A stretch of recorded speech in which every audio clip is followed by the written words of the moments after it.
শ্রেণীর ছাত্র। আমরা আসসালামু আলাইকুম, আমার নাম মোহাম্মদ সাকিবুল হাসান সিয়াম। আলাইকুম, আমার নাম মোহাম্মদ সোহান, আমি অষ্টম শ্রেণীর ছাত্র। আজ আমরা আলোর প্রতিসরণের অনুসন্ধানী পাঠের প্র্যাকটিক্যালটা দেখাবো। এই প্র্যাকটিক্যালটি করার জন্য প্রথমে লাগবে একটি গ্লাস, তার সাথে একটি পেন, একটি কাঠি, আর গ্লাসের 4/3 পানি পূর্ণ।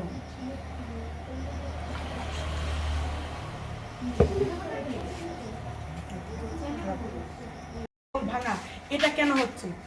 কারণ পানির নিচে যে কাঠিটা আছে, কাঠিতে আলোটি প্রতিফলিত হয়ে আমাদের চোখে পড়ছে, তাই এটির গতিপথ পরিবর্তন হয়ে আমরা এটিকে ভাঙা এবং মোটা দেখতে পাচ্ছি।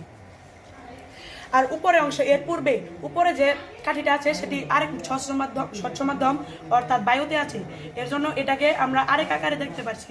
অর্থাৎ আমরা এই বিষয়ে বলতে পারি যে যদি কোনো এক বস্তু এক স্বচ্ছ মাধ্যম থেকে অন্য